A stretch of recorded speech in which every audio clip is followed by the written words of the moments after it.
ਬਿਸਮਿਲ੍ਲਾਹਿਰਰਹਿਮਾਨਿਰਰਹੀਮ ਤੇ अस्सलाम वालेकुम। 30 ਜੂਨ ਇਤਵਾਰ ਦੀ ਸਵੇਰ ਤੇ ਅੱਜ ਦੇ ਪੰਜਾਬੀ ਵੀਲੌਗ 'ਚ ਸੱਜਣਾ ਮਿੱਤਰਾਂ ਭੈਣਾਂ ਭਰਾਵਾਂ ਮਾਵਾਂ ਤੇ ਬਜ਼ੁਰਗਾਂ ਨੂੰ ਜੀ ਆਇਆਂ ਨੂੰ। ਚੜ੍ਹਦੇ ਪੰਜਾਬ ਦੇ ਸੱਜਣਾ ਤੇ ਮਿੱਤਰਾਂ ਨੂੰ ਸਤਿ ਸ੍ਰੀ ਅਕਾਲ। ਸਭ ਤੋਂ ਪਹਿਲਾਂ ਸੋਸ਼ਲ ਮੀਡੀਆ ਫਾਇਰਵਾਲ ਦਾ ਮੂੰਹ ਭੰਨਣ ਵਾਸਤੇ ਇਸ ਚੈਨਲ ਨੂੰ ਛੇਤੀ ਨਾਲ ਸਬਸਕ੍ਰਾਈਬ ਕਰੋ ਜੇ ਹਾਲੇ ਤੱਕ ਨਹੀਂ ਕੀਤਾ। ਵੀਡੀਓ ਵੇਖਣ ਤੋਂ ਬਾਅਦ ਇਹਨੂੰ ਲਾਈਕ ਜ਼ਰੂਰ ਕਰੋ ਤੇ ਇੱਥੇ ਕਮੈਂਟ ਜ਼ਰੂਰ ਕਰੋ ਤੇ ਹੋ ਸਕੇ ਤੇ ਇਸ ਵਿਲਾਗ ਦੇ ਲਿੰਕ ਨੂੰ ਦੂਜੇ ਸੋਸ਼ਲ ਮੀਡੀਆ WhatsApp ਤੇ ਇੱਧਰ ਉੱਧਰ ਸ਼ੇਅਰ ਜ਼ਰੂਰ ਕਰੋ ਤਾਂ ਕਿ ਸਾਡੀ ਆਵਾਜ਼ ਦੂਰ ਤੱਕ ਅਪੜੇ। ਹੁਣ ਆਉਣੇ ਅੱਜ ਦੀਆਂ ਗੱਲਾਂ ਬਾਤਾਂ ਵਾਲੇ ਪਾਸੇ। ਅੱਜ ਦੀ ਪਹਿਲੀ ਗੱਲ ਇਹ ਹੈ ਕਿ ਕਿਸਾਨ ਦੇ ਹੱਕ ਤੇ ਫੇਰ ਡਾਕਾ ਮਾਰਨ ਦਾ ਫੈਸਲਾ ਕਰ ਲਿਆ ਗਿਆ। ਜੀ ਹਾਂ, ਚੇਤਾ ਕਰੋ ਵੀ ਪਹਿਲੇ ਤੇ ਜਿਸ ਵੇਲੇ ਕਿਸਾਨ ਦੀ ਕਣਕ ਜਿਹੜੀ ਉਹ ਸੋਨੇ ਵਰਗੀ ਹੋਈ ਸੀ, ਮਤਲਬ ਕਿ ਬਿਲਕੁਲ ਪੱਕ ਕੇ ਤਿਆਰ ਹੋਈ ਸੀ, ਐਨ ਉਸ ਵੇਲੇ ਦੂਜੇ ਮੁਲਕਾਂ ਦੇ ਕੋਲੋਂ ਮਹਿੰਗੇ ਭਾਅ ਡਾਲਰ ਦੇ ਕੇ ਜਿਹੜੇ ਪਹਿਲਾਂ ਹੀ ਪਾਕਿਸਤਾਨ 'ਚ ਨਹੀਂ ਹੈਗੇ ਬਾਹਰੋਂ ਕਣਕ ਖਰੀਦੀ ਗਈ, ਕਿਉਂਕਿ ਉਹਦੇ ਵਿੱਚ ਆਪਣਾ ਚੂਹਾ ਲਾਉਣਾ ਸੀ, ਆਪਣੇ ਕਿਕਬੈਕਸ ਰੱਖਣੇ ਸਨ। ਇੰਨੀ ਕਣਕ ਮੰਗਾ ਲਈ ਕਿ ਫਿਰ ਆਖਿਆ ਕਿ ਜੀ ਸਾਡੇ ਕੋਲ ਤਾਂ ਹੁਣ ਥਾਂ ਹੀ ਨਹੀਂ ਹੈਗਾ, ਸਾਨੂੰ ਤਾਂ ਲੋੜ ਹੀ ਨਹੀਂ ਹੈਗੀ ਵੀ ਅਸੀਂ ਕਣਕ ਆਪਣੇ ਕਿਸਾਨ ਦੀ ਖਰੀਦੀਏ। ਹੁਣ ਦੱਸੋ ਵੀ ਕਿਸਾਨ ਦੀਆਂ ਪੈਲੀਆਂ ਇੱਥੇ, ਫਸਲ ਉਹਨੇ ਇੱਥੇ ਬੀਜੀ, ਇੱਥੇ ਉਗਾਈ, ਇੱਥੋਂ ਦੀ ਖਾਦ ਪਾਈ, ਇੱਥੋਂ ਦੀ DAP ਪਾਈ, ਇੱਥੋਂ ਦੀ ਯੂਰੀਆ ਪਾਈ, ਇੱਥੋਂ ਦਾ ਟਿਊਬਵੈੱਲ ਚਲਾਇਆ, ਤੇ ਹੁਣ ਉਹ ਕਣਕ ਕਿੱਥੇ ਲੈ ਜਾਏ ਮੈਨੂੰ ਦੱਸੋ ਕਿਸਾਨ। ਬਹਰਹਾਲ ਕਿਸਾਨ ਦੀ ਕਣਕ ਰੁਲ ਗਈ। ਰੇਟ ਜਿਹੜਾ 3900 ਕੱਢਿਆ ਸੀ, ਮੀਨ 3900, ਉਹ ਤੇ ਕਿਸਾਨ ਨੂੰ ਕੋਈ ਨਾ ਮਿਲਿਆ, ਬਲਕਿ ਕਿਸਾਨ ਨੇ ਜਿਹੜੀ ਉਹ ਕੋਈ 2400, 2500, 2600 ਇੱਥੇ ਜਾ ਕੇ ਕਣਕ ਵੇਚੀ, ਤੇ ਜਿਹਦਾ ਉਹਨੂੰ ਚੰਗਾ ਭਲਾ ਘਾਟਾ ਪਿਆ, ਕਿਸਾਨ ਰੁਲ ਗਿਆ। ਫਿਰ ਇਹਨਾਂ ਨਵੀਂ ਸਕੀਮ ਕੱਢੀ ਵੀ ਹੁਣ ਅਸੀਂ ਆਪਣੇ ਮਿਡਲਮੈਨਾਂ ਕੋਲ ਖਰੀਦਾਂਗੇ। ਕਿਸਾਨ ਤੇ ਵੇਚ ਚੁੱਕਿਆ ਸੀ, ਮਿਡਲਮੈਨ ਨੂੰ ਫਿਰ ਇਹਨਾਂ 3900 ਮੀਨ 3900 ਰੁਪਈਆ ਪੇ ਕਰਕੇ ਉਹ ਕਣਕ ਚੁੱਕੀ। ਕਿਸਾਨ ਮਾਰਿਆ ਗਿਆ, ਮਿਡਲਮੈਨ ਨੇ ਪੈਸੇ ਬਣਾ ਲਏ। ਹੁਣ ਨਵਾਂ ਕੰਮ ਕਰਨ ਲੱਗੇ ਨੇ ਕਿ ਉਸੇ ਕਣਕ ਨੂੰ ਐਕਸਪੋਰਟ ਕਰਨ ਲੱਗੇ ਨੇ। ਹਾਂਜੀ, ਹੁਣ ਜਦੋਂ ਐਕਸਪੋਰਟ ਕਰਨਗੇ ਤਾਂ ਮਿਡਲਮੈਨ ਨੂੰ ਐਕਸਪੋਰਟ ਦੇ ਉੱਤੇ ਵੀ ਰਿਬੇਟ ਦੇਣਗੇ। ਮਤਲਬ ਮਿਡਲਮੈਨ ਦੀਆਂ ਪੰਜੇ ਘਿਓ 'ਚ ਤੇ ਸਿਰ ਕੜਾਈ 'ਚ, ਮਤਲਬ ਕਹਿਣ ਦਾ ਵੀ ਉਹਦੀਆਂ ਮੌਜਾਂ ਲਵਾਤੀਆਂ ਨੇ ਮਿਡਲਮੈਨ ਦੀਆਂ।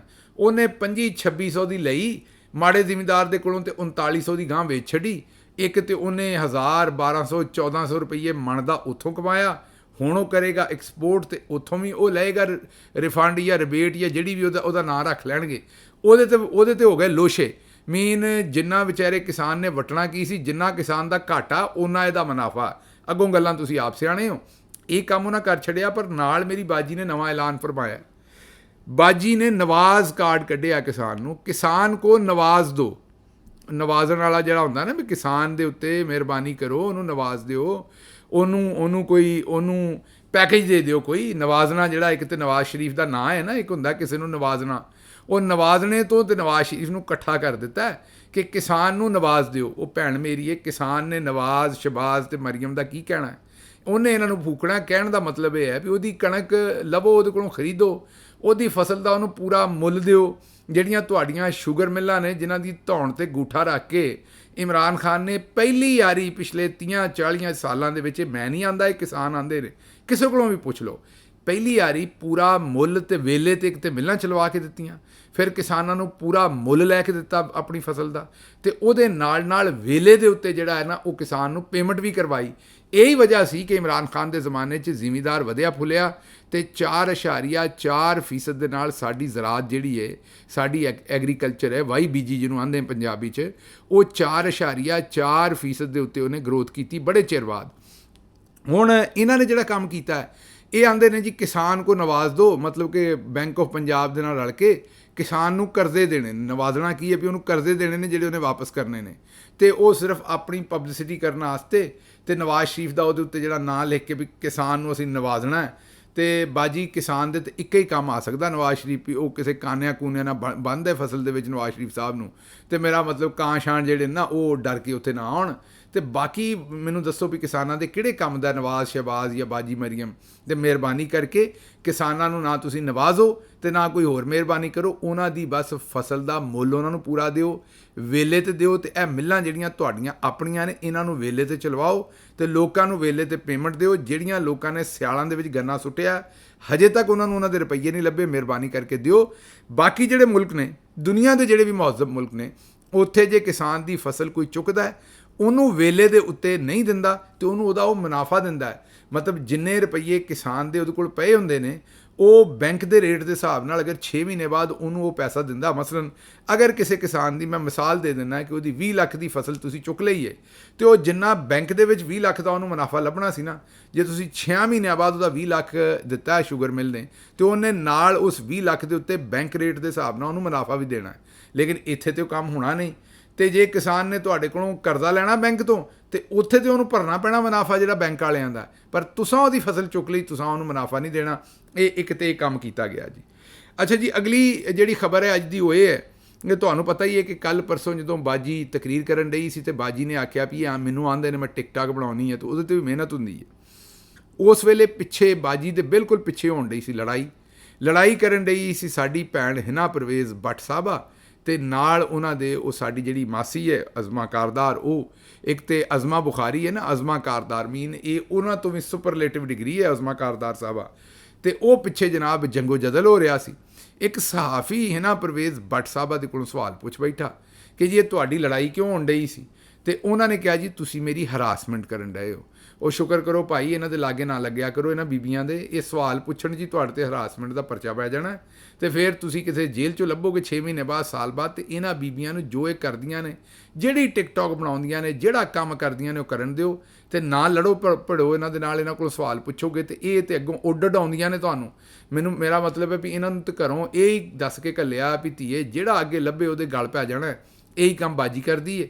ਇਹ ਹੀ ਹੁਣ ਬਾਜੀ ਦੀਆਂ ਜਿਹੜੀਆਂ ਆਹੋ ਨਹੀਂ ਆਹੋ ਕਹਿਣ ਵਾਲੀਆਂ ਉਹ ਵੀ ਸਾਰੀਆਂ ਕਰਦੀਆਂ ਨੇ ਵੀ ਦੱਸੋ ਜੇ ਸਾਫੀ ਨੇ ਸਵਾਲ ਪੁੱਛ ਲਿਆ ਕਿ ਹਿਨਾ ਪਰਵੇਜ਼ ਬੱਟ ਸਾਹਿਬ ਤੁਹਾਡੀ ਲੜਾਈ ਹੋਈ ਉਹ ਸੀਟ ਦੇ ਉੱਤੇ ਤੇ ਕਿਉਂ ਹੋਈ ਹੈ, ਤੇ ਉਹਦੇ 'ਤੇ ਜਵਾਬ ਦੇ ਦਿਓ ਵੀ ਹੋਈ ਹੈ ਜਾਂ ਨਹੀਂ ਹੋਈ, ਜਾਂ ਜਿਹੜੀ ਵੀ ਗੱਲ ਹੈ ਉਹਦੇ 'ਤੇ ਇਹ ਗੱਲ ਕਹਿਣ ਦੀ ਕੀ ਲੋੜ ਹੈ ਵੀ ਤੁਸੀਂ ਮੇਰੀ ਹਰਾਸਮੈਂਟ ਕਰਨ ਡਏ ਹੋ। ਮਤਲਬ ਕੀ ਆਖਾਂ ਮੈਂ ਇਸ ਗੱਲ ਦੇ ਉੱਤੇ, ਤਬਾਹੀ ਕਰਕੇ ਨਾ ਰੱਖ ਛੜੀ ਹੈ। ਅੱਛਾ ਜੀ, ਅਗਲੀ ਖਬਰ ਜਿਹੜੀ ਹੈ ਉਹ ਨਜਮ ਸੇਠੀ ਸਾਹਿਬ ਦੀ ਖਬਰ ਹੈ। ਉਹਨਾਂ ਆਖਿਆ ਹੈ ਕਿ ਜਿੰਨੇ ਵੀ ਫੌਜ ਦੇ ਅਫਸਰ ਨੇ ਰਿਟਾਇਰਡ ਤੇ ਹਾਜ਼ਰ ਸਰਵਿਸ, ਹਾਂਜੀ ਇਸੇ ਤਰ੍ਹਾਂ ਜਿੰਨੇ ਹੀ ਬਿਊਰੋਕਰੇਟ ਨੇ ਰਿਟਾਇਰਡ ਤੇ ਹਾਜ਼ਰ ਸਰਵਿਸ, ਉਹਨਾਂ ਦੇ ਉੱਤੇ ਕਿਸੇ ਕਿਸਮ ਦਾ ਟੈਕਸ ਨਹੀਂ। ਜਿੰਨੀਆਂ ਮਰਜ਼ੀ ਫਾਈਲਾਂ ਵੇਚਣ ਪ੍ਰਾਪਰਟੀ ਦੀਆਂ, ਜਿੰਨੇ ਮਰਜ਼ੀ ਪਲਾਟ ਲੈਣ ਤੇ ਜਿੰਨੇ ਮਰਜ਼ੀ ਵੇਚਣ, ਪਰ ਜਿਹੜੇ ਆਮ ਸਿਵਿਲੀਅਨ ਸ਼ਹਿਰੀ ਨੇ ਉਹਨਾਂ ਦੇ ਉੱਤੇ ਜਨਾਬੇ ਵਾਲਾ ਟੈਕਸ ਲੱਗੇਗਾ। ਜੇ ਤੁਸੀਂ ਅਮਰੀਕਾ ਤੋਂ ਜਾ ਕੇ ਜਾਂ ਪਾਕਿਸਤਾਨ ਦੇ ਵਿੱਚ ਬੈਠਿਆਂ ਵੀ ਕੋਈ ਪਲਾਟ ਸ਼ਲਾਟ ਖਰੀਦ ਲਿਆ ਤੇ ਕੈਪੀਟਲ ਗੇਨ ਟੈਕਸ ਵੀ ਦਿਓਗੇ, ਤੇ ਪਤਾ ਨਹੀਂ ਕਿਹੜੇ ਕਿਹੜੇ ਟੈਕਸ ਦਿਓਗੇ। ਪਰ ਜਿਹੜੇ ਸਾਡੇ ਰਿਟਾਇਰਡ ਤੇ ਹਾਜ਼ਰ ਸਰਵਿਸ ਫੌਜੀ ਤੇ ਬਿਊਰੋਕਰੇਟ ਨੇ ਉਹਨਾਂ ਦੇ ਉੱਤੋਂ ਟੈक्स ਜਿਹੜਾ हटा देता है। नजम सेठी साहब की आंदे ने, सुनो। इस वक्त जो टैक्स लगाया है प्रॉपर्टी ट्रांसफर्स के ऊपर कि मैं अपना घर बेचना चाहता हूँ, अच्छा। ठीक है, मेरा उसके ऊपर ट्रांसफर टैक्स है, ठीक।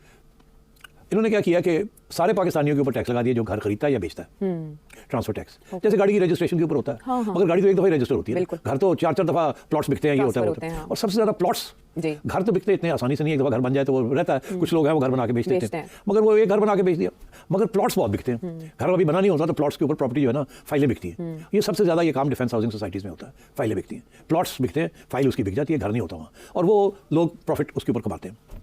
इन्होंने क्या किया है कि ब्यूरोक्रेट्स रिटायर्ड हों या सर्विंग, और आर्म फोर्सेस के पर्सनल रिटायर्ड हो या सर्विंग, उन सबको माफ़ कर दिया। आप जितनी मर्जी फाइलें बेचें, जो मर्जी करें, आपके ऊपर कोई टैक्स नहीं लगेगा ट्रांसफर। ये मैं समझता हूँ इज़ वेरी अनफेयर, बड़ी ज़्यादती है ये। ਸੁਣ ਲਿਆ ਜੀ, ਉਹਨਾਂ ਆਖਿਆ ਬੜੀ ਧੱਕੇ ਨਾਲ ਜ਼ਿਆਦਤੀ ਹੈ। ਸਾਰਿਆਂ ਤੋਂ ਬਹੁਤੀਆਂ ਫਾਈਲਾਂ ਜਿਹੜੀਆਂ ਨੇ ਉਹ DH 'ਚ ਵਿਕਦੀਆਂ ਨੇ, ਤੇ ਹੁਣ ਉਹ ਜਿਹੜੇ ਅਫਸਰਾਨ ਨੇ ਉਹ ਵੇਚਣਗੇ ਮਰਜ਼ੀ ਨਾਲ ਫਾਈਲਾਂ। ਤੇ ਮਤਲਬ ਕਹਿਣ ਦਾ ਹੈ ਵੀ ਪ੍ਰਾਪਰਟੀ ਦਾ ਬਿਜ਼ਨਸ ਹੁਣ ਉਹ ਹੀ ਕਰ ਸਕਦੇ ਨੇ, ਜਿਹੜਾ ਆਮ ਬੰਦਾ ਉਹ ਵਿਚਾਰਾ ਜਿਹੜਾ ਕੋਈ ਕੰਮ ਕਰਦਾ ਸੀ ਜਾਂ ਇਨਵੈਸਟ ਕਰਦਾ ਸੀ ਉਹਨੂੰ ਇੱਕ ਪਾਸੇ ਕਿਸਾਨ ਮਾਰ ਦਿੱਤਾ, ਦੂਜੇ ਪਾਸੇ ਅਗਰ ਕੋਈ ਇਨਵੈਸਟਮੈਂਟ ਕਰਦਾ ਸੀ ਉਹਨੂੰ ਵੀ ਮਾਰ ਛੱਡਿਆ, ਤੇ ਦੂਜਾ ਪਾਕਿਸਤਾਨ ਦੇ ਵਿੱਚ ਜਿਹੜਾ ਬਾਬਾ ਆਦਮ ਨਿਰਾਲਾ ਹੈ, ਪੂਰੀ ਦੁਨੀਆ ਦੇ ਵਿੱਚ ਅਗਰ ਤੁਸੀਂ ਪਲਾਟ ਖਰੀਦ ਵੇਚਦੇ ਹੋ ਨਾ, ਉਹਦੇ ਉੱਤੇ ਜ਼ਿਆਦਾ ਗੇਨ ਟੈਕਸ ਲਿਆ ਜਾਂਦਾ ਹੈ। ਉਹਦੀ ਵਜ੍ਹਾ ਕੀ ਹੈ? ਕਿਉਂਕਿ ਤੁਸੀਂ ਜਿਹੜਾ ਉਹ ਮਨੀ ਸਰਕੂਲੇਸ਼ਨ ਉਸ ਤਰੀਕੇ ਨਾਲ ਨਹੀਂ ਕਰਦੇ। ਜਦੋਂ ਤੁਸੀਂ ਉਸ ਪਲਾਟ ਦੇ ਉੱਤੇ ਘਰ ਬਣਾ ਕੇ ਵੇਚਦੇ ਹੋ ਨਾ, ਤੇ ਇਹਦਾ ਮਤਲਬ ਕੀ ਕਿ ਕਿਸੇ ਨੂੰ ਤੁਸੀਂ ਮਜ਼ਦੂਰੀ ਦਿੱਤੀ, ਜੌਬ ਦਿੱਤੀ, ਉਹ ਘਰ ਬਣਾਉਣ ਵਾਸਤੇ। ਸਭ ਤੋਂ ਪਹਿਲੇ ਉਹਦਾ ਜ਼ਾਹਿਰ ਹੈ ਆਰਕੀਟੈਕਟ, ਉਹਦਾ ਜਿਹੜਾ ਵੀ ਕੋਈ ਨਕਸ਼ਾ ਸ਼ਕਸ਼ਾ ਬਣਾਏਗਾ ਉਹਨੂੰ ਮਿਲੇਗੀ ਕੋਈ ਮਿਹਨਤ ਉਹਦੇ ਦਫ਼ਤਰ 'ਚ ਲੋਕੀ ਕੰਮ ਕਰਦੇ ਹੋਣਗੇ ਉਹਨਾਂ ਨੂੰ ਮਿਲੇਗੀ, ਸਰਵੇ ਹੋਣਗੇ ਉਹਦੇ, ਫਿਰ ਉਹ ਮੇਰਾ ਮਤਲਬ ਉੱਥੇ ਇੱਟ ਬਜਰੀ ਸੀਮੈਂਟ ਸਾਰੀ ਆਏਗੀ, ਮਜ਼ਦੂਰ ਕੰਮ ਕਰਨਗੇ, ਫਿਰ ਉਹਦੇ ਵਿੱਚ ਇਲੈਕਟ੍ਰੀਸ਼ਨ ਦਾ ਕੰਮ, ਪਲੰਬਰ ਦਾ ਕੰਮ, ਫਰਸ਼ਾਂ ਦਾ ਕੰਮ, ਰਗੜਾਈ ਦਾ ਕੰਮ, ਜਿਹੜਾ ਵੀ ਘਰ ਦਾ ਹੁੰਦਾ ਤੁਹਾਨੂੰ ਪਤਾ। ਵੇਖੋ ਕਿੰਨੇ ਬੰਦਿਆਂ ਨੂੰ ਉਹਦੇ 'ਚੋਂ ਮਜ਼ਦੂਰੀ ਲੱਭੇਗੀ, ਤੇ ਫਿਰ ਉਹ ਘਰ ਤਿਆਰ ਹੋਏਗਾ। ਤੇ ਇਹਦਾ ਮਤਲਬ ਹੈ ਕਿ ਮਨੀ ਸਰਕੂਲੇਸ਼ਨ ਹੋ ਰਹੀ ਹੈ, ਲੋਕੀ ਉਹ ਪੈਸੇ ਕਮਾ ਰਹੇ ਨੇ, ਤੇ ਉੱਥੇ ਟੈਕਸ ਜ਼ਰਾ ਘੱਟ ਕਰ ਦਿੰਦੇ ਨੇ। ਸਾਡੇ ਪੁੱਠਾ ਕੰਮ ਹੈ, ਘਰ ਬਣਾ ਕੇ ਵੇਚੋ ਤੇ ਉਹਦੇ 'ਤੇ ਬਹੁਤਾ ਟੈਕਸ ਹੈ, ਪਲਾਟ ਵੇਚੀ ਜਾਣੇ ਸਾਰੇ ਲੋਕ ਤੇ ਉਹਨਾਂ 'ਤੇ ਕੋਈ ਟੈਕਸ ਨਹੀਂ। ਵੇਖੋ ਇਸ ਮੁਲਕ ਨੇ ਤਰੱਕੀ ਕਰਨੀ ਹੈ ਤੇ ਇਹਨਾਂ ਟੈਕਸ ਕਲੈਕਸ਼ਨ ਕਰਨੀ ਹੈ ਤੇ ਇਹਨਾਂ ਸਿਸਟਮ ਬਿਹਤਰ ਕਰਨਾ, ਇਹ ਇਹਨਾਂ ਦੇ ਹਾਲਾਤ ਨੇ। ਅੱਛਾ ਜੀ, ਅਗਲੀ ਖਬਰ ਜਿਹੜੀ ਹੈ ਉਹ ਬਾਬੇ ਟਰੰਪ ਵਾਲੇ ਪਾਸਿਓਂ ਹੈ, ਕਿਉਂਕਿ ਸਾਡੇ ਜਿਹੜੇ ਚੌਧਰੀ ਸਾਹਿਬ ਨੇ ਬੜੇ ਪਰੇਸ਼ਾਨ ਨੇ ਅੱਜ ਕੱਲ੍ਹ, ਕਿਉਂਕਿ ਇਹਨਾਂ ਜੱਫੀਆਂ ਪਾਈਆਂ ਸਨ ਅਮਰੀਕਾ ਨੂੰ ਬਹੁਤ ਸਾਰੀਆਂ, ਅਤੇ ਅਮਰੀਕਾ ਨੇ ਪਾਈਆਂ ਸਨ ਇਹਨਾਂ ਨੂੰ ਜੱਫੀਆਂ ਬੜੀਆਂ। ਉਸੇ ਵਜ੍ਹਾ ਤੋਂ ਤੁਹਾਨੂੰ ਪਤਾ ਹੀ ਕਿ ਜਦੋਂ ਦਾ ਤਾਇਆ ਬਾਈਡਨ ਆਇਆ, ਚਾਚਾ ਟਰੰਪ ਹੈ ਅਤੇ ਦੂਸਰੇ ਪਾਸੇ ਤਾਇਆ ਬਾਈਡਨ ਹੈ, ਜਦੋਂ ਦਾ ਇਹ ਤਾਊ ਜੀ ਆਏ ਸਨ ਅਤੇ ਇਹਨਾਂ ਤੋਂ ਤੁਹਾਨੂੰ ਪਤਾ ਵੀ ਹੱਥ ਧੋ ਕੇ ਇਮਰਾਨ ਖਾਨ ਦੇ ਅਤੇ ਪਾਕਿਸਤਾਨ ਦੇ ਪਿੱਛੇ ਪਏ ਸਨ, ਅਤੇ ਇਹਨਾਂ 'ਤੇ ਕੋਈ ਗੱਲਬਾਤ ਵੀ ਨਹੀਂ ਸੀ ਕੀਤੀ ਇਮਰਾਨ ਖਾਨ ਨਾਲ ਟੈਲੀਫੋਨ ਕਰਕੇ ਵੀ, ਅਤੇ ਜੋ ਵੀ ਹੋਇਆ ਉਹਦੇ 'ਤੇ ਤੁਹਾਨੂੰ ਕਿਰਦਾਰ ਇਹਨਾਂ ਦਾ ਪਤਾ ਹੀ ਹੈ। ਇਹ ਬੜੇ ਰਾਜ਼ੀ ਸਨ ਸਾਡੇ ਜਿਹੜੇ ਸਨ, ਅਤੇ ਇਹਨਾਂ ਇੰਨੀਆਂ ਕਿ ਜੱਫੀ ਇੰਨੀ ਘੁੱਟ ਕੇ ਪਾ ਲਈ ਤਾਏ ਬਾਈਡਨ ਨੂੰ ਵੀ ਉਹ ਪਿਛਲੇ ਪਾਸੇ ਜਿਹੜਾ ਮਾਮਾ ਚਾਈਨਾ ਸੀ ਉਹਨੂੰ ਭੁੱਲ ਗਏ, ਉਹਦੇ ਸੀਪੈਕ ਨੂੰ ਵੀ ਭੁੱਲ ਗਏ, ਅਤੇ ਚਾਈਨਾ ਵਾਲਿਆਂ ਨੇ ਪਿੱਛੋਂ ਆਪਣੀ ਇਨਵੈਸਟਮੈਂਟ ਖਿੱਚ ਲਈ। ਉਹਨਾਂ 19% ਇਨਵੈਸਟਮੈਂਟ ਵੀ ਘੱਟ ਕਰ ਦਿੱਤੀ, ਅਤੇ ਹੁਣ ਉਹਨਾਂ ਨਵੀਂ ਚਾਬੀ ਦਿੱਤੀ ਵੀ ਪਹਿਲਾਂ ਆਪਣਾ ਘਰ ਠੀਕ ਕਰੋ, ਖਾਨ ਨੂੰ ਬਾਹਰ ਕੱਢੋ, ਆਪਣਾ ਜਿਹੜਾ ਸਾਰਾ ਸਿਆਸੀ ਤੁਸੀਂ ਗੰਦ ਪਾਇਆ ਇਹਨੂੰ ਸਾਫ਼ ਕਰੋ, ਜਿਹੜਾ ਡੰਡਾ ਚੁੱਕਿਆ ਹਰ ਇੱਕ ਦੇ ਪਿੱਛੇ ਬੰਦੇ ਦੇ ਪੁੱਤਰ ਬਣੋ, ਆਪਣੇ ਮੁਲਕ ਦੇ ਹਾਲਾਤ ਜਿਹੜੇ ਸਿੱਧੇ ਕਰੋ, ਅਤੇ ਫਿਰ ਅਸੀਂ ਇਨਵੈਸਟਮੈਂਟ ਕਰਾਂਗੇ। ਜਿਸ ਵੇਲੇ ਚਾਈਨਾ ਗਏ ਤਾਂ ਉਹਨਾਂ ਉੱਥੇ ਵੀ ਇਹੀ ਗੱਲ ਕੀਤੀ, ਅਤੇ ਜਿਸ ਵੇਲੇ ਵਾਪਸ ਆਏ ਤਾਂ ਉਹਨਾਂ ਉੱਥੇ ਵੀ ਗੱਲ ਇਹੀ ਕੀਤੀ। ਉਹਨਾਂ ਨੂੰ ਪਤਾ ਲੱਗ ਗਿਆ ਵੀ ਇਹ ਜਾ ਕੇ ਤਾਏ ਨੂੰ ਜੱਫੀਆਂ ਪਾਉਂਦੇ ਨੇ, ਉਹਨਾਂ ਕਿਹਾ ਜਾਓ ਹੁਣ ਤਾਏ ਕੋਲ ਜਾਓ, ਅਤੇ ਉੱਧਰੋਂ ਜਿਸ ਵੇਲੇ ਜਵਾਬ ਹੋ ਗਿਆ ਤਾਂ ਵਾਪਸ ਭੱਜੇ ਤਾਏ ਦੇ ਕੋਲ, ਅਤੇ ਅੱਗੋਂ ਤਾਏ ਦੇ ਥਾਂ ਚਾਚਾ ਜਿਹੜਾ ਉਹ ਜਿੱਤਣ ਡਿਆ ਇਸ ਵੇਲੇ। ਰਹੀ ਸਹੀ ਕਸਰ ਇਹ ਹੋਈ ਵੀ ਜਿਹੜੇ ਅਮਰੀਕਾ 'ਚ ਰਹਿੰਦੇ ਨੇ ਉਹਨਾਂ ਨੂੰ ਤਾਂ ਪਤਾ ਇਸ ਗੱਲ ਦਾ, ਜਿਹੜੇ ਨਹੀਂ ਰਹਿੰਦੇ ਉਹਨਾਂ ਵਾਸਤੇ ਮੈਂ ਦੱਸ ਦਿਆਂ ਵੀ ਇੱਥੇ ਜਦੋਂ ਸਦਰ ਬਣਦਾ ਨਾ ਤਾਂ ਉਹਦੇ ਵੈਸੇ ਤਾਂ ਕਈ ਮਰਹਲੇ ਨੇ, ਲੇਕਿਨ ਮੋਟੇ 2 ਮਰਹਲੇ ਨੇ। ਇੱਥੇ 2 ਵੱਡੀਆਂ ਪਾਰਟੀਆਂ ਨੇ, ਪਹਿਲਾਂ ਜਿਹੜੇ ਪਹਿਲਵਾਨ ਨੇ ਆਪੋ 'ਚ ਲੜਦੇ ਨੇ ਉਹਨਾਂ ਪਾਰਟੀਆਂ ਦੇ ਵਿੱਚ, ਜਿਵੇਂ ਤੁਸੀਂ ਸਮਝੋ ਵੀ ਇਸ ਵੇਲੇ ਨੂਨ ਲੀਗ ਅਤੇ PTI ਹੈ, ਐਵੇਂ ਸਮਝ ਲਓ ਵੀ ਪਹਿਲੇ ਇੱਥੇ ਰਿਪਬਲਿਕਨ ਅਤੇ ਡੈਮੋਕਰੇਟ ਨੇ। ਰਿਪਬਲਿਕਨ ਪਾਰਟੀ ਨੇ ਟਿਕਟ ਦੇਣੀ ਹੁੰਦੀ ਇੱਕ ਬੰਦੇ ਨੂੰ ਆਪਣੇ ਵੱਲੋਂ ਸਦਰ ਦੀ, ਇਸੇ ਤਰ੍ਹਾਂ ਡੈਮੋਕਰੇਟ ਨੇ ਦੇਣੀ ਹੁੰਦੀ, ਅਤੇ ਪਹਿਲਾਂ ਰਿਪਬਲਿਕਨ ਪਾਰਟੀ 'ਚ ਬੰਦੇ ਜਿਹੜੇ ਨੇ ਉਹ ਇੱਕ ਦੂਜੇ ਦੇ ਨਾਲ ਮੁਕਾਬਲਾ ਕਰਦੇ ਨੇ ਕਿ ਮੈਨੂੰ ਸਦਰ ਦੀ ਟਿਕਟ ਲੱਭਣੀ ਚਾਹੀਦੀ ਹੈ, ਅਤੇ ਇਸੇ ਤਰ੍ਹਾਂ ਹੀ ਜਿਹੜੇ ਨੇ ਡੈਮੋਕਰੇਟ ਵਾਲੇ, ਅਤੇ ਇੱਕ ਉਹ ਦਿੰਦੇ ਨੇ ਟਿਕਟ ਅਤੇ ਇੱਕ ਉਹ ਦਿੰਦੇ ਨੇ, ਫਿਰ ਉਹਨਾਂ ਦੋਵਾਂ ਦੇ ਬਹਿਸ ਮੁਬਾਸੇ ਹੁੰਦੇ ਨੇ। ਇਹ ਜਿਹੜੇ ਦੋਵਾਂ ਦੇ ਇਕੱਲਿਆਂ ਦੇ ਬਹਿਸ ਮੁਬਾਸੇ ਹੁੰਦੇ ਨਾ, ਇਹ ਅਕਸਰ ਜਦੋਂ ਉਹਨਾਂ ਦੇ ਕਨਵੈਨਸ਼ਨ ਹੋ ਜਾਂਦੇ ਨੇ ਉਸ ਤੋਂ ਬਾਅਦ ਹੁੰਦੇ ਨੇ। ਬਹਰਹਾਲ ਇਸ ਵਾਰ ਬਾਈਡਨ ਸਾਹਿਬ ਦੇ ਉੱਤੇ ਡੈਮੋਕਰੇਟ ਜਿਹੜੇ ਸਨ ਉਹਨਾਂ ਨੂੰ ਥੋੜ੍ਹਾ ਬਹੁਤ ਕੋਈ ਸ਼ੱਕ ਸ਼ੁਬਾ ਸੀ ਵੀ ਪਰਫਾਰਮ ਕਰ ਸਕਣਗੇ ਕਿ ਨਹੀਂ। ਉਹਨਾਂ ਉਹ ਜਿਹੜੀ ਡਿਬੇਟ ਸੀ ਉਹ ਪਹਿਲਾਂ ਹੀ ਰਖਵਾ ਦਿੱਤੀ ਕਨਵੈਨਸ਼ਨ ਤੋਂ, ਉਹ ਡਿਬੇਟ ਹੋਈ ਅਤੇ ਉਹ ਜਿਹੜਾ ਤਾਇਆ ਬਾਈਡਨ ਸੀ ਤਾਂ ਉਹ ਪਤਾ ਨਹੀਂ ਰਾਤੀ ਸੁੱਤਾ ਨਹੀਂ ਸੀ, ਪਤਾ ਨਹੀਂ ਕਿਹੜੀ ਗੱਲ ਸੀ, ਡਿਬੇਟ 'ਚ ਵੀ ਸੁੱਤਾ ਹੀ ਫਿਰਦਾ ਸੀ, ਉਹ ਪਤਾ ਕੋਈ ਨਹੀਂ ਸੀ ਲੱਗਦਾ ਉਹਨੂੰ ਗੱਲ ਕਿਹੜੀ ਕਰਨੀ, ਅਤੇ ਚਾਚੇ ਨੇ ਆਪਣੀ ਮਰਜ਼ੀ ਨਾਲ ਪੰਚ ਮਾਰੇ ਅਤੇ ਬਿਲਕੁਲ ਜਿਵੇਂ ਇਸਤਰੀ ਮਾਰੀ ਦੀ ਹੈ ਨਾ, ਇਸਤਰੀ ਫੇਰ ਕੇ ਸਾਰੇ ਵੱਟ ਛੱਟ ਉਹਨਾਂ ਨੇ ਤਾਏ ਬਾਈਡਨ ਦੇ ਕੱਢ ਛੜੇ, ਅਤੇ ਉੱਥੇ ਮੇਰਾ ਮਤਲਬ ਹੈ ਸਾਰੀ ਦੁਨੀਆ ਨੂੰ ਹੀ ਪਤਾ ਲੱਗ ਗਿਆ ਵੀ ਇਹ ਤਾਇਆ ਜੀ ਜਿਹੜੇ ਬਹੁਤੀ ਦੂਰ ਤੱਕ ਨਹੀਂ ਚੱਲਦੇ, ਇਹ ਤੇ ਉਹ ਸੇਬੇ ਵਾਲਾ ਹੀ ਕੰਮ ਹੈ ਵੀ ਹੱਥ 'ਚ ਹੀ ਚੱਲ ਜਾਣਾ, ਇਹਨਾਂ ਦੇ ਕੋਲ ਹੁਣ ਦੂਰ ਜਾਣ ਵਾਲਾ ਕੰਮ ਕੋਈ ਨਹੀਂ। ਉਹ ਹੁਣ ਜਿਹੜੀ ਕੋਈ ਰਹੀ ਸਹੀ ਕਸਰ ਸੀ, ਵੈਸੇ ਤਾਂ ਸਾਰੀ ਦੁਨੀਆ ਨੂੰ ਹੀ ਪਤਾ ਸੀ ਵੀ ਟਰੰਪ ਨੇ ਜਿੱਤ ਜਾਣਾ ਹੈ, ਮਤਲਬ ਅੰਦਾਜ਼ਾ ਸੀ ਸਾਰੀ ਦੁਨੀਆ ਦਾ। ਜਿਹੜਾ ਕੋਈ ਰਹਿ ਸਿਆ ਕਿਆਫਾ ਹੈ ਸੀ ਨਾ ਅਮਰੀਕਾ 'ਚ, ਉਹ ਵੀ 2 ਦਿਨ ਪਹਿਲਾਂ ਪੂਰਾ ਹੋ ਗਿਆ, ਜਿਸ ਵੇਲੇ ਤਾਇਆ ਬਾਈਡਨ ਜਿਹੜਾ ਉਹ ਨਾ ਉੱਥੇ ਕੋਈ ਗੱਲ ਕਰ ਸਕਿਆ, ਸੁੱਤਾ ਹੀ ਰਿਹਾ, ਨਾ ਗੱਲ ਸਮਝ ਆਉਂਦੀ ਸੀ, ਨਾ ਮੇਰਾ ਮਤਲਬ ਹੈ ਕਿ ਉਸ ਗੱਲ ਨੂੰ ਕੰਪਰੀਹੈਂਡ ਕਰ ਪਾ ਰਿਹਾ ਸੀ, ਨਾ ਕੰਪੋਜ਼ ਹੋ ਕੇ ਕੋਈ ਜਵਾਬ ਦੇ ਪਾ ਰਿਹਾ ਸੀ, ਅਤੇ ਉਹ ਜਿਹੜਾ ਓਲਾ ਸੀ ਨਾ ਛੋਟਾ ਮੋਟਾ, ਉਹ ਵੀ ਦੂਰ ਹੋ ਗਿਆ ਕਿ ਹੁਣ ਬਾਈਡਨ ਸਾਹਿਬ ਜਿਹੜੇ ਨੇ ਉਹ ਮੁਕਾਬਲਾ ਨਹੀਂ ਕਰ ਸਕਣਗੇ। ਹੁਣ ਅੰਦਰੋਂ ਖਬਰ ਇਹ ਆ ਰਹੀ ਹੈ ਕਿ ਹੋ ਸਕਦਾ ਹੈ ਜਿਹੜੀ ਡੈਮੋਕਰੇਟ ਪਾਰਟੀ ਹੈ ਉਹ ਬਾਈਡਨ ਸਾਹਿਬ ਦੇ ਥਾਂ 'ਤੇ ਕਿਸੇ ਹੋਰ ਨੂੰ ਟਿਕਟ ਦੇ ਛੱਡਣ। ਇਹ ਹੁਣ ਮੈਨੂੰ ਲੱਗਦਾ ਨਹੀਂ ਕਿ ਹੋਏਗਾ, ਕਿਉਂਕਿ ਉਹ ਸਦਰ ਹੈ ਬੈਠਾ ਇਸ ਵੇਲੇ, ਉਹਦੀ ਟਿਕਟ ਕੈਂਸਲ ਕਰਨਾ ਬੜਾ ਔਖਾ ਕੰਮ ਹੋਏਗਾ, ਲੇਕਿਨ ਅਗਰ ਇਹ ਹੋਇਆ ਤਾਂ ਤਾਰੀਖ ਹੀ ਰਕਮ ਹੋਏਗੀ। ਬਹਰਹਾਲ ਕਿਸੇ ਹੋਰ ਨੂੰ ਟਿਕਟ ਦੇਣ ਜਾਂ ਹੁਣ ਤਾਏ ਨੂੰ ਹੀ ਉਤਾਰਨ, ਬਹਰਹਾਲ ਜਿਹੜਾ ਕੰਮ ਸੀ ਉਹ ਖਰਾਬ ਹੋ ਚੁੱਕਿਆ। ਟਰੰਪ ਸਾਹਿਬ ਜਿਹੜੇ ਨਾ ਉਹ ਹੁਣ ਮੇਰਾ ਨਹੀਂ ਖਿਆਲ ਵੀ ਉਹ ਰਕੇਂਦੇ ਨੇ ਕਿਸੇ ਦੇ ਕੋਲੋਂ, ਉਹ ਹੁਣ ਜਿੱਤੇ ਖੜੇ ਨੇ, ਪਹਿਲਾਂ ਵੀ ਜਿੱਤੇ ਖੜੇ ਸਨ ਅਤੇ ਜਿੱਤੇ ਖੜੇ ਨੇ। ਹੁਣ ਇਹਦਾ ਤਜਜ਼ੀਆ ਮੈਂ ਤੁਹਾਡੇ ਸਾਹਮਣੇ ਕਿਉਂ ਕਰਨ ਡਿਆ, ਐਡੀ ਲੰਮੀ ਗੱਲ ਕਰਨ ਦਾ ਮਕਸਦ ਕੀ? ਐਡੀ ਲੰਮੀ ਗੱਲ ਕਰਨ ਦਾ ਮਕਸਦ ਇਹ ਹੈ ਵੀ ਜਿਸ ਵੇਲੇ ਦਾ ਤਾਇਆ ਬਾਈਡਨ ਆਇਆ ਉਸ ਵੇਲੇ ਦਾ ਟਰੰਪ ਦੇ ਜਿੰਨੇ ਵੀ ਸੱਜਣ ਸਨ ਜਿਨ੍ਹਾਂ ਦੇ ਨਾਲ ਟਰੰਪ ਦੀ ਥੋੜ੍ਹੀ ਬਹੁਤ ਚੰਗੀ ਸੀ, ਉਹਨਾਂ ਨਾਲ ਤਾਇਆ ਜੀ ਨੇ ਜਿਹੜੇ ਨੇ ਉਹ ਰਬਤ ਰਵਾਬਤ ਜਿਹੜੇ ਨਾ ਬੜੇ ਹੀ ਭੈੜੇ ਰੱਖੇ ਅਤੇ ਘੱਟ ਰੱਖੇ। ਉਹਨਾਂ 'ਚੋਂ ਇੱਕ ਇਮਰਾਨ ਖਾਨ ਸਾਹਿਬ ਵੀ ਨੇ। ਅਤੇ ਹੁਣ ਮੇਰਾ ਤਜਜ਼ੀਆ ਹੈ ਜ਼ਾਹਿਰ ਕਿ ਅਗਰ ਚਾਚਾ ਟਰੰਪ ਆਇਆ ਤਾਂ ਉਹਨੇ ਜ਼ਾਹਿਰ ਹੈ ਆਪਣੇ ਤਾਲੁਕਾਤ ਵਾਪਸ ਇਸਤਵਾਰ ਕਰਨੇ ਨੇ। ਜਿਹੜੇ ਪਾਕਿਸਤਾਨ ਵਾਲੇ ਚੌਧਰੀ ਸਾਹਿਬ ਨੇ ਉਹਨਾਂ ਨੂੰ ਮਾਮੇ ਨੇ ਤਾਂ ਪਹਿਲਾਂ ਹੀ ਆਖਿਆ ਵੀ ਚਲੋ ਇਹ ਨਾਨਾ ਜੀ ਦੀ ਦੁਕਾਨ ਜਾਂ ਉਹ ਕੀ ਨਾਨਾ ਜੀ ਦੀ ਫਾਤਿਹਾ ਅਤੇ ਹਲਵਾਈ ਦੀ ਦੁਕਾਨ ਕੋਈ ਨਹੀਂ, ਉੱਠੋ ਇੱਥੋਂ ਅਤੇ ਉਹ ਜਿਹੜੇ ਜਾ ਕੇ ਤਾਈ ਨੂੰ ਜੱਫੀਆਂ ਪਾਉਂਦੇ ਸੋ ਉੱਥੋਂ ਹੀ ਸਾਰਾ ਕੁਝ ਲਵੋ। ਅਤੇ ਅੱਗੋਂ ਤਾਇਆ ਜਿਹੜਾ ਉਹ ਮੈਂ ਤੁਹਾਨੂੰ ਦੱਸਿਆ ਵੀ ਖਲੋਤਾ ਹੀ ਸੌਂ ਜਾ ਰਿਹਾ ਹੁਣ ਇਸ ਵੇਲੇ, ਅਤੇ ਤਾਏ ਦੇ ਪੱਲੇ ਤੇ ਰਿਹਾ ਕੁਛ ਨਹੀਂ। ਅਤੇ ਹੁਣ ਜਿਸ ਵੇਲੇ ਚਾਚਾ ਜਿੱਤ ਕੇ ਆਇਆ ਅਤੇ ਇੱਥੋਂ ਵੀ ਘਸੁੰਨ ਪੈਣੇ ਨੇ, ਅਤੇ ਉਹ ਹੁਣ ਚੌਧਰੀ ਸਾਹਿਬ ਨੂੰ ਸਮਝ ਕੋਈ ਨਹੀਂ ਆਉਣ ਡਈ ਵੀ ਨਿਕਲੀਏ ਅਤੇ ਨਿਕਲੀਏ ਕਿਸ ਪਾਸੇ। ਐਗਜ਼ਿਟ ਸਟ੍ਰੈਟਜੀ ਜਿਹਨੂੰ ਆਉਂਦੇ ਨਾ ਵੀ ਕਿਸੇ ਵੇਲੇ ਤੁਸੀਂ ਵੇਖਿਆ ਹੀ ਹੋਏਗਾ ਵੀ ਜੇ ਕਿਸੇ ਵੇਲੇ ਕਿਸੇ ਬੰਦੇ ਨੂੰ ਫੜਨਾ ਹੋਵੇ ਤੇ ਉਹ ਤੁਸੀਂ ਬਾਰੀ ਵੀ ਬੰਦ ਕਰ ਦਿਓ ਤੇ ਬੂਹਾ ਵੀ, ਮਤਲਬ ਕਿ ਖਿੜਕੀਆਂ ਤੇ ਦਰਵਾਜ਼ੇ ਦੋਵੇਂ ਬੰਦ ਕਰ ਦਿਓ, ਤੇ ਫਿਰ ਉਹਨੇ ਨਿਕਲਣਾ ਕਿੱਥੋਂ, ਕਿਸੇ ਪਾਸੇ ਉਹਨੂੰ ਥਾਂ ਤੇ ਦਿਓ। ਤੇ ਉਹ ਚੌਧਰੀ ਸਾਹਿਬ ਸਾਡਿਆਂ ਨੂੰ ਪਹਿਲਾਂ ਹੀ ਐਗਜ਼ਿਟ ਸਟ੍ਰੈਟਜੀ ਨਹੀਂ ਲੱਭਣ ਡਈ ਵੀ ਨਿਕਲੀਏ ਕਿਹੜੇ ਪਾਸਿਓਂ। ਫਸ ਗਏ 90% ਆਵਾਮ, ਇਮਰਾਨ ਖਾਨ ਇੱਕ ਪਾਸੇ ਖਲੋਤੇ ਨੇ, ਹੁਣ ਮਾਮਾ ਚਾਈਨਾ ਵੀ ਇੱਕ ਪਾਸੇ ਖਲੋ ਗਿਆ, ਤੇ ਜਿਹੜਾ ਤਾਇਆ ਸੀ ਬਚਾਈ ਫਿਰਦਾ ਸੀ ਉਹਦੇ ਹੁਣ ਜਾਣ ਦਾ ਟਾਈਮ ਹੈ ਥੋੜ੍ਹੇ ਚਿਰ ਤੱਕ। ਟਰੰਪ ਨੇ ਜਿਹੜਾ ਜਿੱਤ ਕੇ ਚਾਚੇ ਨੇ ਬਹਿ ਜਾਣਾ, ਉਧਰੋਂ ਚਾਚੇ ਨੇ ਵੀ ਘਸੋਨ ਕੱਸਿਆ। ਇਹਨਾਂ ਸਾਰੇ ਮਾਮਲਾਤ ਦੇ ਵਿੱਚ ਹੁਣ ਚੌਧਰੀ ਸਾਹਿਬ ਨੂੰ ਸਮਝ ਨਹੀਂ ਆਉਣ ਡਈ ਵੀ ਇਹ ਈਦ ਦੀਆਂ ਛੁੱਟੀਆਂ ਜਿਹੜੀਆਂ ਜਾਂ ਗਰਮੀਆਂ ਦੀਆਂ ਛੁੱਟੀਆਂ ਤੋਂ ਬਾਅਦ ਜਦੋਂ ਸਕੂਲ ਖੁੱਲ੍ਹਣਾ ਤੇ ਹੋਮਵਰਕ ਨਵਾਂ ਲੱਭਣਾ ਚਾਚੇ ਦੇ ਕੋਲੋਂ, ਤੇ ਉਸ ਵੇਲੇ ਅਸੀਂ ਕਰਨਾ ਤੇ ਕਰਨਾ ਕੀ ਹੈ। ਮੈਂ ਤੁਹਾਨੂੰ ਉਹਦਾ ਮਸ਼ਵਰਾ ਦੇ ਦਿੰਦਾ, ਹਾਲੇ ਵੀ ਡੁੱਲਿਆਂ ਬੇਰਾਂ ਦਾ ਕੁਝ ਨਹੀਂ ਵਿਗੜਿਆ।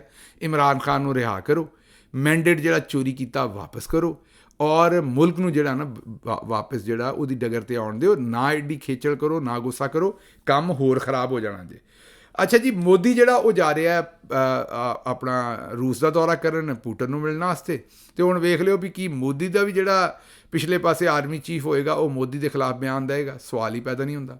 ਹੁਣ ਮੋਦੀ ਤੋਂ ਵੀ ਭੈੜਾ ਕਿਸੇ ਨੂੰ ਪ੍ਰਾਈਮ ਮਿਨਿਸਟਰ ਲੱਭ ਸਕਦਾ ਹੈ, ਮੋਦੀ ਤੋਂ ਵੀ ਮਾਠਾ ਪ੍ਰਾਈਮ ਮਿਨਿਸਟਰ ਲੱਭ ਸਕਦਾ ਕੋਈ ਜਿਹਨੇ ਮੁਲਕ ਹੀ ਡਿਵਾਈਡ ਕਰਕੇ ਰੱਖ ਛੜਿਆ।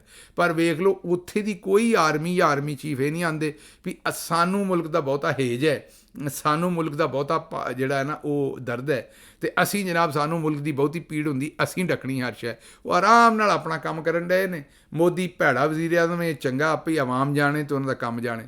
ਸਾਡੇ ਰੌਲਾ ਇਹ ਹੈ ਕਿ ਜੇ ਕੋਈ ਚੰਗਾ ਆਉਂਦਾ ਤਾਂ ਤਦ ਵੀ, ਜੇ ਕੋਈ ਮਾੜਾ ਆਉਂਦਾ ਤਦ ਵੀ।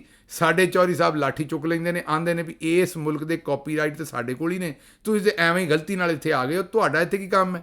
ਸਾਨੂੰ ਪਤਾ ਤੁਸੀਂ ਮੁਲਕ ਵਾਸਤੇ ਠੀਕ ਨਹੀਂ ਹੈ ਤੇ ਪਾਸੇ 'ਤੇ ਹੋ ਜਾਓ। ਬਹਰਹਾਲ ਉਹ ਹੁਣ ਜਾ ਰਹੇ ਨੇ, ਵੇਖਦੇ ਜੀ ਉੱਥੋਂ ਉਹਨਾਂ ਦੇ ਦੱਸਾਂਗੇ ਤੁਹਾਨੂੰ ਵੀ ਉਹਦੇ 'ਚੋਂ ਕੀ ਨਿਕਲਦਾ। ਅੱਛਾ ਜੀ, ਤੁਹਾਨੂੰ ਪਤਾ ਹੈ ਕਿ ਬੜਾ ਇੱਕ ਅਫਸੋਸਨਾਕ ਵਾਕਿਆ ਹੋਇਆ ਸੀ, ਇੱਕ ਬੰਦੇ 'ਤੇ ਇਲਜ਼ਾਮ ਲਾ ਕੇ ਕਿ ਉਹਨੇ ਕੁਰਾਨ ਪਾਕ ਦੀ ਤੋਹੀਨ ਕੀਤੀ ਹੈ ਤੇ ਉਹਨੂੰ ਸਾੜ ਕੇ ਮਾਰ ਛੱਡਿਆ ਸੀ। ਹੁਣ ਕੋਈ ਇਤਲਾਤ ਨੇ, ਅਜੇ ਕਨਫਰਮ ਨਹੀਂ, ਜਦੋਂ ਹੋਈਆਂ ਤੁਹਾਡੇ ਸਾਹਮਣੇ ਰੱਖਾਂਗੇ ਵੀ ਕਨਫਰਮ ਇਤਲਾਤ ਨੇ। ਬਹਰਹਾਲ ਜਿਹੜੀ ਸਾਡੇ ਕੋਲ ਇਨਫੋਰਮੇਸ਼ਨ ਫਿਲਹਾਲ ਇਬਤਦਾਈ ਪਹੁੰਚ ਰਹੀ ਕਿ ਜਿਹੜੇ 3 ਬੰਦੇ ਇਨਵੋਲਵ ਸਨ ਉਹਨਾਂ ਦੇ ਵਿੱਚੋਂ ਕੁਝ ਲੋਕ ਸ਼ਾਇਦ ਮਨਸ਼ੀਆਤ ਫਰੋਸ਼ ਵੀ ਸਨ ਜਿਨ੍ਹਾਂ ਇਲਜ਼ਾਮ ਲਾਇਆ। ਤੇ ਆਪੇ ਤੁਸੀਂ ਹਾਲਾਤ ਵੇਖ ਲਓ ਵੀ ਸਾਡੇ ਕਿਵੇਂ ਜਿਹੜੇ ਮਾਮਲਾਤ ਨੇ ਉਹ ਬਦਲ ਦਿੱਤੇ ਜਾਂਦੇ ਨੇ ਤੇ ਕਿਵੇਂ ਬੰਦਿਆਂ ਦੇ ਉੱਤੇ ਚੜ੍ਹਾਈ ਕਰ ਦਿੱਤੀ ਜਾਂਦੀ ਹੈ। ਅੱਛਾ ਜੀ, ਅਗਲੀ ਖਬਰ ਜਿਹੜੀ ਹੈ ਉਹ ਡੰਟੋਨਕ ਦੀ ਸੀਟ ਖਤਰੇ 'ਚ ਹੈ, ਕਿਉਂਕਿ ਅਦਾਲਤ ਨੇ ਉਹਨਾਂ ਨੂੰ ਕਿਹਾ ਵੀ ਫਾਰਮ 45 ਲੈ ਕੇ ਆ ਜਾਓ, ਤੇ ਫਾਰਮ 45 ਵਿਚਾਰੇ ਡੰਟੋਨਕ ਕੋਲ ਕਿੱਥੋਂ ਆ ਗਏ, ਉਹ ਕਿੱਥੋਂ ਲੈ ਕੇ ਆਏਗਾ? ਤੇ ਉਹ ਮਾਮਲਾਤ ਮੈਨੂੰ ਖਰਾਬ ਹੀ ਲੱਗਦੇ ਨੇ। ਇਹ ਸੀਟ ਵੀ ਹੱਥੋਂ ਜਾਂਦੀ ਲੱਗਦੀ ਹੈ। ਪੰਜਾਬ ਅਸੈਂਬਲੀ ਜਿਹੜੀ ਹੈ ਉਹਦੇ ਵਿੱਚ ਸਪੀਕਰ ਸਾਹਿਬ ਹੋ ਗਏ ਨੇ ਜੀ ਗੁੱਸੇ ਕਿ ਤੁਸੀਂ ਬਾਜੀ ਮਰੀਮ ਦੇ ਉੱਤੇ ਨਾਰੇ ਸ਼ਾਰੇ ਕਿਉਂ ਲਾਏ ਨੇ। ਉਹਨਾਂ ਨੇ ਜਿਹੜਾ ਕਾਇਦੇ ਹਿਜ਼ਬ ਇਖਤਲਾਫ, ਮਤਲਬ ਅਪੋਜੀਸ਼ਨ ਲੀਡਰ ਵਗੈਰਾ ਨੇ, ਉਹਨਾਂ ਦੇ ਦਫ਼ਤਰਾਂ ਨੂੰ ਤਾਲੇ ਮਰਵਾ ਛੱਡੇ ਨੇ, ਉਹਨਾਂ ਨੂੰ ਦਫ਼ਤਰਾਂ 'ਚੋਂ ਕੱਢ ਦਿੱਤਾ ਹੈ ਅਸੈਂਬਲੀ ਦੇ 'ਚੋਂ, ਤੇ ਉਹਨਾਂ ਦੇ ਦਫ਼ਤਰਾਂ ਨੂੰ ਤਾਲੇ ਮਰਵਾ ਛੱਡੇ ਨੇ। ਉਹਨਾਂ ਕੋਲ ਗੱਡੀਆਂ ਵੀ ਖੋਲ੍ਹੀਆਂ ਨੇ ਤੇ ਡਰਾਈਵਰ ਵੀ ਖੋਲ੍ਹੇ ਨੇ, ਤੇ ਉਹਨਾਂ ਦੀ ਕਈਆਂ ਦੀ ਰੁਕਨੀਅਤ ਵੀ ਵਿੱਚੋਂ ਜਿਹੜੀ ਮੁਅੱਤਲ ਕਰ ਦਿੱਤੀ ਹੈ। ਸਜ਼ਾ ਕਿਉਂ ਦਿੱਤੀ ਹੈ ਕਿ ਬਾਜੀ ਮਰੀਮ ਦੇ ਬੈਠਿਆਂ ਚੋਰ ਚੋਰ ਦੇ ਨਾਰੇ ਕਿਉਂ ਮਾਰੇ ਨੇ। ਗਾਂ ਤੁਸੀਂ ਅਗਰ ਬਾਜੀ ਨੂੰ ਜਾਂ ਬਾਜੀ ਦੇ ਵਾਲਿਦ ਸਾਹਿਬ ਨੂੰ ਚੋਰ ਆਖਿਆ ਤਾਂ ਫਿਰ ਤੁਹਾਡੇ ਨਾਲ ਜਿਹੜਾ ਇਹ ਹੀ ਰੁਕ ਜਿਹੜਾ ਨਾ ਜੀ ਉਹ ਕੀਤਾ ਜਾਏਗਾ। ਅੱਛਾ ਜੀ, ਅਗਲੀ ਖਬਰ ਤੁਹਾਡੇ ਸਾਹਮਣੇ ਰੱਖਣੀ ਔਰ ਉਹ ਹੈਗੀ ਹੈ ਤੁਹਾਡੇ ਚਿੱਠੀ ਪੱਤਰ। ਤੁਹਾਡਾ ਜਿਹੜਾ ਪਹਿਲਾ ਚਿੱਠੀ ਪੱਤਰ ਸਾਹਮਣੇ ਰੱਖਾਂਗੇ ਉਹ ਮੋਟੀਵੇਟਰ ਸਾਹਿਬ ਨੇ। ਉਹਨਾਂ ਆਖਿਆ ਜੀ ਕਿ ਗਿੱਲ ਸਾਹਿਬ ਮਰੀਮ ਨਵਾਜ਼ ਆਏ ਦਿਨ ਲਾਹੌਰ 'ਚ ਫਲੈਕਸਾਂ ਲਵਾਉਂਦੀ ਹੈ। ਕਹਿਣ ਦਾ ਉਹਨਾਂ ਦਾ ਮਤਲਬ ਹੈ ਵੀ 100 ਦਿਨ ਹੋਣ ਜਾਂ ਉਸ ਤੋਂ ਇਲਾਵਾ 14 ਰੁਪਏ ਦੀ ਰੋਟੀ ਹੋਵੇ ਜਾਂ ਕੈਂਸਰ ਹਸਪਤਾਲ ਹੋਵੇ ਜਾਂ ਕੋਈ ਹੋਰ ਕੰਮ ਹੋਵੇ, ਸਾਰਾ ਕੰਮ ਲਾਹੌਰ 'ਤੇ ਹੋਣ ਡਿਆ। ਇਹ ਆਪ ਵੀ ਮੇਰੇ ਖਿਆਲ ਲਾਹੌਰ ਤੋਂ ਹੀ ਨੇ। ਉਹਨਾਂ ਆਖਿਆ ਜੀ ਸਾਰਾ ਕੰਮ ਇੱਥੇ ਹੋਣ ਡਿਆ ਤੇ ਬਾਕੀ ਪੰਜਾਬ ਜਿਹੜਾ ਉਹਨੂੰ ਇਹ ਪੰਜਾਬ ਹੀ ਨਹੀਂ ਸਮਝਦੇ। ਇਹਨਾਂ ਦਾ ਚਾਚਾ ਵੀ ਇਹੀ ਕਰਦਾ ਸੀ ਤੇ ਹੁਣ ਇਹ ਵੀ ਇਹੀ ਕਰਨ ਡਏ ਨੇ, ਤੇ ਬਾਕੀ ਪੰਜਾਬ ਜਿਹੜਾ ਉਹ ਤਬਾਹ ਹੋ ਗਿਆ ਤੇ ਇਹ ਸਿਰਫ ਪੰਜਾਬ ਦੀ ਕੁਆਲੀ ਜਿਹੜੀ ਉਹ ਲਾਹੌਰ 'ਤੇ ਹੀ ਕਰਦੇ ਨੇ। ਇਹ ਬਿਲਕੁਲ ਗਲਤ ਗੱਲ ਹੈ, ਕਿਉਂਕਿ ਜਦੋਂ ਇੱਕ ਸ਼ਹਿਰ 'ਤੇ ਮੈਂ ਪਹਿਲਾਂ ਵੀ ਆਖਿਆ ਸੀ ਇੰਨੇ ਰੁਪਈਏ ਲਾ ਦਿੰਦੇ ਹੋ ਤਾਂ ਉਸ ਸ਼ਹਿਰ ਵਾਸਤੇ ਵੀ ਉਹ ਗੱਲ ਕੋਈ ਚੰਗੀ ਨਹੀਂ ਹੈਗੀ। ਅੱਛਾ ਜੀ, ਅਗਲੀ ਖਬਰ ਜਿਹੜੀ ਹੈ ਉਹ ਮਸੂਦ ਖਾਨ ਸਾਹਿਬ ਹੈ। ਉਹ ਤੁਹਾਨੂੰ ਪਤਾ ਹੀ ਕਿ ਜਿਹੜੇ ਪਾਕਿਸਤਾਨੀ ਅੰਬੈਸਡਰ ਸਨ ਅਮਰੀਕਾ 'ਚ, ਉਹਨਾਂ ਦੀ ਛੁੱਟੀ ਹੋਈ ਹੈ ਸ਼ਰਾਰਦਾਦ ਦੇ ਚੱਕਰ ਦੇ ਵਿੱਚ। ਉਹਨਾਂ ਦੇ ਬਾਰੇ ਕਿ ਜੀ ਉਹਨਾਂ ਨੂੰ ਫੋਰਨ ਆਫਿਸ ਡਿਪਾਰਟਮੈਂਟ ਦਾ ਇੱਕ ਡਿਪਲੋਮੈਟ ਇੱਥੇ ਹੋਣਾ ਚਾਹੀਦਾ ਸੀ, ਅੰਬੈਸਡਰ। ਇਹਨਾਂ ਨੂੰ ਚੌਧਰੀ ਸਾਹਿਬ ਨੇ ਆਪਣੇ ਇੱਕ ਟਾਊਟ ਦੇ ਤੌਰ ਦੇ ਉੱਤੇ ਇੱਥੇ ਅੰਬੈਸਡਰ ਲਾਇਆ, ਇਹ ਕਹਿਣਾ ਚਾਹ ਰਹੇ ਨੇ, ਤੇ ਉਹ ਉਹਨਾਂ ਨੇ ਹੱਕ ਮਾਰਿਆ। ਔਰ ਇੱਥੇ ਇਹਨਾਂ ਦਾ ਕੀ ਕੰਮ ਸੀ ਕਿ ਇਮਰਾਨ ਖਾਨ ਦੇ ਖਿਲਾਫ ਲੌਬੀਇੰਗ ਕਰਦੇ ਔਰ ਸਾਰਾ ਕੁਝ ਕਰਦੇ। ਇਸ ਵੇਲੇ ਤਾਂ ਇੱਕ ਪਾਸੇ ਤੁਸੀਂ ਆਪੇ ਹੀ ਆਖਣ ਡਏ ਹੋ ਵੀ ਇਹਨਾਂ ਨੂੰ ਇਸਟੈਬਲਿਸ਼ਮੈਂਟ ਨੇ ਘੱਲਿਆ ਸੀ, ਦੂਸਰੇ ਪਾਸੇ ਆਉਂਦੇ ਹੋ ਵੀ ਇਹਨਾਂ ਦਾ ਕੀ ਕੰਮ ਸੀ। ਜ਼ਾਹਿਰ ਇਹਨਾਂ ਦਾ ਕੰਮ ਤਾਂ ਫਿਰ ਇਸਟੈਬਲਿਸ਼ਮੈਂਟ ਦੇ ਇੰਟਰਸਟ ਇੱਥੇ ਪ੍ਰੋਟੈਕਟ ਕਰਨਾ ਸੀ ਨਾ, ਜਿਹੜੇ ਉਹ ਇਸਟੈਬਲਿਸ਼ਮੈਂਟ ਦੇ ਹਿਸਾਬ ਨਾਲ ਦਰੁਸਤ ਤਰੀਕੇ ਨਾਲ ਨਾ ਕਰ ਸਕੇ ਤਾਂ ਹੁਣ ਉਹਨਾਂ ਨੂੰ ਫਾਰਗ ਕਰ ਦਿੱਤਾ ਗਿਆ। ਲੇਕਿਨ ਗੱਲ ਤੁਹਾਡੀ ਠੀਕ ਹੈ ਕਿ ਇਹ ਕੰਮ ਇਸ ਤਰ੍ਹਾਂ ਇਹਨਾਂ ਨੂੰ ਕਰਨਾ ਨਹੀਂ ਸੀ ਚਾਹੀਦਾ। ਇਹਨਾਂ ਆਪਣੇ ਵਾਸਤੇ ਬਦਨਾਮੀ ਖੱਟੀ ਹੈ, ਕੋਈ ਚੰਗੀ ਗੱਲ ਇਹਨਾਂ ਨੇ ਨਹੀਂ ਖੱਟੀ। ਅੱਛਾ ਜੀ, ਇਹਨਾਂ ਇਹ ਆਖਿਆ ਕਿ ਜੀ ਇਹ ਆਤਸ਼ਾ ਉਮਰ, ਅਗਰ ਮੈਂ ਅਤਾਸ਼ਾ ਉਮਰ ਮੇਰਾ ਖਿਆਲ, ਅਗਰ ਮੈਂ ਨਾਂ ਗਲਤ ਨਹੀਂ ਲੈ ਰਿਹਾ, ਇਹਨਾਂ ਆਖਿਆ ਜੀ ਤੁਸੀਂ ਮੈਨੂੰ ਉਸ ਚੂਰਨ ਕੈਂਡੀ ਦੀ ਯਾਦ ਕਰਾਉਂਦੇ ਹੋ, ਤੁਹਾਡਾ ਵੀਲੌਗ ਜਿਹੜਾ ਉੱਤੋਂ ਮਿੱਠਾ ਹੈ ਅਤੇ ਅੰਦਰੋਂ ਖੱਟਾ ਹੈ। ਚਲੋ ਜੀ, ਤੁਹਾਡੀ ਮਿਹਰਬਾਨੀ ਜੇ ਤੁਸੀਂ ਇਸ ਤਰ੍ਹਾਂ ਸਮਝਦੇ ਹੋ। ਅੱਛਾ ਜੀ, ਅੱਗੋਂ ਇਹਨਾਂ ਨੇ ਕਿਹਾ ਕਿ ਗਿੱਲ ਸਾਹਿਬ ਜਿਹੜਾ ਪ੍ਰੈਜ਼ੀਡੈਂਸ਼ੀਅਲ ਇਲੈਕਸ਼ਨ ਹੈ US 'ਚ, ਉਹ ਪਾਕਿਸਤਾਨ ਦੀ ਸਿਚੁਏਸ਼ਨ ਨੂੰ ਇਨਫਲੂਐਂਸ ਕਰੇਗਾ ਕਿ ਨਹੀਂ ਕਰੇਗਾ, ਕਿਉਂਕਿ ਕੁਛ ਲੋਕ ਆਖਦੇ ਨੇ ਕਿ ਟਰੰਪ ਸਾਹਿਬ ਜਿੱਤ ਗਏ ਤਾਂ ਉਹਦਾ ਇਮਰਾਨ ਖਾਨ ਨੂੰ ਫਾਇਦਾ ਹੋਏਗਾ। ਇਹ ਅਸੀਂ ਆਲਰੇਡੀ ਇੱਥੇ ਗੱਲਬਾਤ ਅੱਜ ਕਰ ਲਈ ਅੱਜ ਦੇ ਵੀਲੌਗ 'ਚ, ਇਸ ਲਈ ਤੁਹਾਡੀ ਗੱਲ ਦਾ ਜਵਾਬ ਇਹਦੇ ਜਨਾਬ ਆ ਗਿਆ ਹੋਇਆ। ਅੱਛਾ ਜੀ, ਅਗਲਾ ਜਿਹੜਾ ਹੈ ਨਾ, ਉਹਨਾਂ ਆਖਿਆ ਕਿ ਗਿੱਲ ਸਾਹਿਬ ਮੈਂ ਗੁੱਜਰ ਹਾਂ ਅਤੇ ਤੁਸੀਂ ਬਿਲਕੁਲ ਨਾ ਘਬਰਾਓ, ਅਸੀਂ ਇੰਜੋਏ ਕਰਦੇ ਹਾਂ ਜਦੋਂ ਤੱਕ ਕਿ ਜੋਕਸ ਜਿਹੜੇ ਨੇ ਉਹ ਤਹਿਜ਼ੀਬ ਦੇ ਦਾਇਰੇ 'ਚ ਹੋਣ, ਅਤੇ ਬੜੇ ਅਸੀਂ ਇੰਜੋਏ ਕਰਦੇ ਹਾਂ। ਪੰਜਾਬ ਦਾ ਕਲਚਰ ਹੈ ਉਹ ਜਿਹੜਾ ਮੈਂ ਕੱਲ੍ਹ ਆਖਿਆ ਸੀ ਵੀ ਖਾਲਸ ਦੁੱਧ ਜਾਂ ਗੁੱਜਰ ਨੂੰ ਲੱਭਦਾ ਜਾਂ ਕੱਟੇ ਨੂੰ ਲੱਭਦਾ ਹੈ, ਜਾਂ ਚਲੋ ਗੁੱਜਰ ਦੇ ਨਾਲ ਜੱਟ ਵੀ ਲਾ ਲਓ ਜਿਹਨੇ ਵੀ ਮੱਝ ਗਾਈ ਰੱਖੀ ਹੋਵੇ। ਉਹਦੇ 'ਤੇ ਉਹਨਾਂ ਨੇ ਆਖਿਆ ਵੀ ਅਸੀਂ ਜਨਾਬ ਕੋਈ ਨਹੀਂ ਗੁੱਸਾ ਕਰਦੇ, ਤੁਸੀਂ ਜੋਕ ਸ਼ੋਕ ਕਰਿਆ ਕਰੋ। ਭਾਈ ਤੁਸੀਂ ਨਹੀਂ ਕਰਦੇ, ਜਿਹੜੇ ਮੇਰੇ ਕੋਈ ਜਾਣਨ ਵਾਲੇ 2-4 ਗੁੱਜਰ ਦੋਸਤ ਨੇ ਉਹ ਬੜੇ ਡਾਢੇ ਨੇ ਅਤੇ ਉਹ ਲੱਠ ਚੁੱਕ ਲੈਂਦੇ ਨੇ ਮੇਰੇ ਪਿੱਛੇ, ਇਸ ਵਜ੍ਹਾ ਤੋਂ ਮੈਂ ਜਿਹੜਾ ਉਹ ਥੋੜ੍ਹਾ ਜਿਹਾ ਅਵੋਇਡ ਕਰਨਾ। ਅੱਛਾ ਜੀ, ਅਗਲੀ ਜਿਹੜੀ ਹੈ ਉਹ ਨਾਜ਼ਲੀ ਰਿਫਤ ਸਾਡੀ ਕੋਈ ਭੈਣ ਹੈ, ਉਹਨਾਂ ਆਖਿਆ ਜੀ ਕਿ ਮੈਂ ਪੰਜਾਬੀ ਸਪੀਕਿੰਗ ਘਰ ਦੇ ਵਿੱਚ ਰੇਜ਼ ਹੋਈ ਸੀ, ਮੇਰੇ ਪੇਰੈਂਟਸ ਜਿਹੜੇ ਸਨ ਉਹਨਾਂ ਨੇ ਮੇਰੇ ਨਾਲ ਉਰਦੂ ਬੋਲਿਆ ਅਤੇ ਪੰਜਾਬੀ ਕੋਈ ਨਹੀਂ ਬੋਲੀ। ਆਹੋ ਜੀ, ਉਹਨਾਂ ਨੂੰ ਸੰਗ ਆਉਂਦੀ ਹੋਣੀ ਹੈ, ਸ਼ਰਮ ਆਉਂਦੀ ਹੋਣੀ ਉਹਨਾਂ ਨੂੰ ਤੁਹਾਡੇ ਨਾਲ ਉਰਦੂ ਬੋਲਦਿਆਂ, ਕਿਉਂਕਿ ਉਹ ਤਾਂ ਕਿਸੇ, ਮੇਰਾ ਮਤਲਬ ਹੈ ਕਿ UP CP ਜੰਮੇ ਹੋਣੇ ਨੇ। ਆਪ ਵੀ ਜ਼ਾਹਿਰ ਹੈ ਤੁਹਾਡੇ ਪੇਰੈਂਟਸ ਪੰਜਾਬੀ ਸਨ, ਅਤੇ ਪਹਿਲਾਂ ਤਾਂ ਉਹਨਾਂ ਨੂੰ ਪੁੱਛੋ ਵੀ ਇਹ ਕੰਮ ਕਿਉਂ ਕੀਤਾ ਉਹਨਾਂ ਨੇ, ਕਾਰ ਉਹਨਾਂ ਨੇ ਕਿਉਂ ਕੀਤੀ, ਤੁਹਾਡੀ ਪੰਜਾਬੀ ਦਾ ਬੇੜਾ ਗਰਕ ਕਿਉਂ ਕੀਤਾ। ਇੱਕ ਇਜ਼ਾਫੀ ਜ਼ੁਬਾਨ ਦਾ ਤੁਹਾਡੇ ਕੋਲ ਨੌਲੇਜ ਹੋਣਾ ਸੀ, ਉਰਦੂ ਤੇ ਤੁਸੀਂ ਸਕੂਲੇ ਜਾ ਕੇ ਸਿੱਖ ਹੀ ਲੈਣੀ ਸੀ, ਅਤੇ ਇਹ ਕਿਹੜੀ ਉਹਨਾਂ ਕਾਰਵਾਈ ਤੁਹਾਡੇ ਨਾਲ ਚੰਗੀ ਕੀਤੀ ਸੀ। ਬਹਰਹਾਲ ਉਹਨਾਂ ਨੂੰ ਪੁੱਛਿਓ ਜ਼ਰੂਰ, ਜੇ ਹਯਾਤ ਨੇ ਤੇ ਅੱਲਾ ਉਹਨਾਂ ਦੀ ਲੰਮੀ ਹਯਾਤੀ ਕਰੇ, ਤੇ ਉਹਨਾਂ ਨੂੰ ਪੁੱਛਿਓ ਜ਼ਰੂਰ ਵੀ ਇਹ ਭੈੜਾ ਕੰਮ ਉਹਨਾਂ ਕਿਉਂ ਕੀਤਾ ਸੀ। ਬਹਰਹਾਲ ਉਹਨਾਂ ਕਿਹਾ ਜੀ ਮੇਰੀ ਜਿਹੜੀ ਫਲੂਐਂਸੀ ਸੀ ਔਰ ਐਕਸੈਂਟ ਦਾ ਰੌਲਾ ਸੀ ਉਹ ਤੁਹਾਡੀ ਜਿਹੜੀ ਹੈ ਨਾ ਉਹ ਉਰਦੂ ਆਪਣਾ ਪੰਜਾਬੀ ਵੀਲੌਗ ਸੁਣ ਕੇ ਮੈਂ ਸਿੱਖ ਰਹੀ ਹਾਂ, ਅਤੇ ਨਾਲ ਇਹਨੂੰ ਅਸੀਂ ਇੰਜੋਏ ਵੀ ਕਰ ਰਹੇ ਹਾਂ, ਤੁਹਾਡੀ ਮਿਹਰਬਾਨੀ। ਲੇਕਿਨ ਮੈਂ ਦੁਬਾਰਾ ਤੁਹਾਨੂੰ ਇਹ ਆਖਾਂਗਾ ਵੀ ਆਪਣੇ ਨਿਆਣਿਆਂ ਦੇ ਨਾਲ ਜਿਹੜੀ ਵੀ ਜ਼ੁਬਾਨ ਹੈ, ਪਸ਼ਤੋ ਹੈ, ਬਲੋਚੀ ਹੈ, ਘਰ ਦੇ ਵਿੱਚ ਉਹ ਬੋਲਿਆ ਕਰੋ। ਸਕੂਲੇ ਉਹਨਾਂ ਨੇ ਉਰਦੂ ਅੰਗਰੇਜ਼ੀ ਆਪੇ ਹੀ ਸਿੱਖ ਲੈਣੀ ਹੈ ਤਾਂ ਕਿ ਉਹ ਮਲਟੀਲਿੰਗੁਅਲ ਹੋਣ, ਉਹਨਾਂ ਨੂੰ ਜ਼ਿਆਦਾ ਜ਼ੁਬਾਨਾਂ ਆਉਣ। ਇਹ ਪੂਰੀ ਦੁਨੀਆ 'ਚ ਲੋਕ ਬੜਾ ਚੇਚੇ, ਮਤਲਬ ਕਿ ਬੜੀ ਕੋਸ਼ਿਸ਼ ਕਰਕੇ ਬੜੇ ਚੇਚੇ ਦੇ ਨਾਲ ਟਰਾਈ ਕਰਦੇ ਨੇ ਕਿ ਲੋਕਾਂ ਨੂੰ ਜਿਹੜਾ ਨਾ ਉਹ ਜ਼ੁਬਾਨ ਆ ਜਾਏ, ਅਤੇ ਮਤਲਬ ਕਿ ਜ਼ਿਆਦਾ ਜ਼ੁਬਾਨਾਂ ਆ ਜਾਣ ਬੱਚਿਆਂ ਨਾਲ ਉਹਨਾਂ ਦੀ ਕ੍ਰੀਏਟਿਵਿਟੀ ਵੱਧਦੀ ਹੈ, ਕ੍ਰਿਟੀਕਲ ਥਿੰਕਿੰਗ ਵੱਧਦੀ ਹੈ ਲੌਂਗ ਟਰਮ ਦੇ ਵਿੱਚ। ਅਤੇ ਸਾਡੇ ਕੋਲ ਇੱਕ ਅਪਰਚੁਨਿਟੀ ਹੁੰਦੀ ਹੈ ਇੱਕ ਇਜ਼ਾਫੀ ਜ਼ੁਬਾਨ ਬੱਚਿਆਂ ਨੂੰ ਸਿਖਾਉਣ ਦੀ, ਅਤੇ ਅਸੀਂ ਜਿਹੜਾ ਨਾ ਜੀ ਬਦੋਬਦੀ ਧੱਕੇ ਦੇ ਨਾਲ ਹੀ ਅਸੀਂ ਕੋਸ਼ਿਸ਼ ਕਰਦੇ ਹਾਂ ਵੀ ਬਸ ਇੱਕੋ ਹੀ ਜ਼ੁਬਾਨ ਉਹਨਾਂ ਨੂੰ ਸਿੱਖਣ ਦੇਣੀ ਹੈ, ਉਰਦੂ ਜਾਂ 2 ਅੰਗਰੇਜ਼ੀ ਨਾਲ। ਇਹ ਕੰਮ ਨਾ ਕਰੋ। ਲਓ ਜੀ, ਮੈਨੂੰ ਦਿਓ ਹੁਣ ਇਜਾਜ਼ਤ, ਤੇ ਰੱਬ ਰੱਖਾ।